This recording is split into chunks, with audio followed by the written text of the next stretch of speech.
Gas সংকটের আরো খবর জানাতে নারায়ণগঞ্জ থেকে সরাসরি যুক্ত হচ্ছেন সহকর্মী আনোয়ার হাসান। আনোয়ার, নারায়ণগঞ্জে গ্যাসের যে সংকট সেটি এখন কেমন অবস্থায় আছে এবং জনজীবনে এই সংকটের প্রভাব কেমন পড়ছে?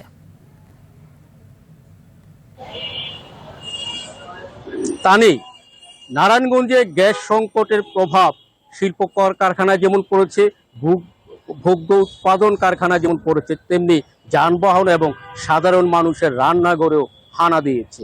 মানুষজন গ্যাসের চুলো পাশে রেখে বিকল্প কোনো জ্বালানি দিয়ে তারা রান্না বান্না করতে বাধ্য হচ্ছে, কখনো কখনো রেস্টুরেন্ট থেকে কিনে খাবার খাচ্ছে।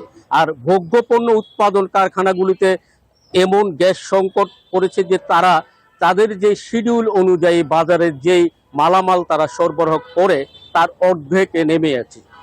নারায়ণগঞ্জে অনেকগুলি ভোগ্যপণ্য উৎপাদন কারখানা রয়েছে। এখানকার যারা আছেন তারা বলেছেন এতে করে ভোগ্যপণ্য তারা যে গুদামজাত করেছিলেন আগে যে স্টক, সেখান থেকে তারা সরবরাহ দিয়ে একটা রেশনিং পদ্ধতিতে চালিয়েছে। আর পোশাক রপ্তানিকারক এবং লিড ডাইং গার্মেন্টস শিল্প তারা আছেন বেকায়দায়। তারা বলছেন যে এভাবে যদি বারবার যদি গ্যাস সংকটের মুখে তাদের পড়তে হয় তবে নানা সমস্যার সম্মুখীন হবে তারা। কারণ গ্যাস সংকটের কারণে তারা উৎপাদন যেমন ব্যাহত হয়, তেমনি উৎপাদন ঠিক না থাকলে বায়ারের সাথে কমিটমেন্ট ঠিক রাখতে পারে না। এতে বায়াররা অন্য বাজার খুঁজতে পারে, আর এইতে করে শ্রমিকরা কিন্তু বেকার হয়ে পড়বে। সে সাথে শ্রমিকদের নিয়মিত যে বেতন পরিশোধের বিষয়টি আছে তাও জড়িত। বেতন না দিতে পারলে শ্রমিক অসন্তোষ হবে।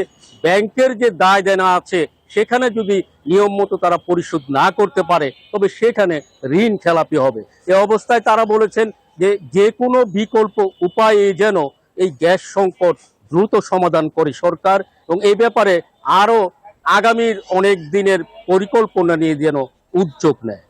তানি, ধন্যবাদ আপনাকে।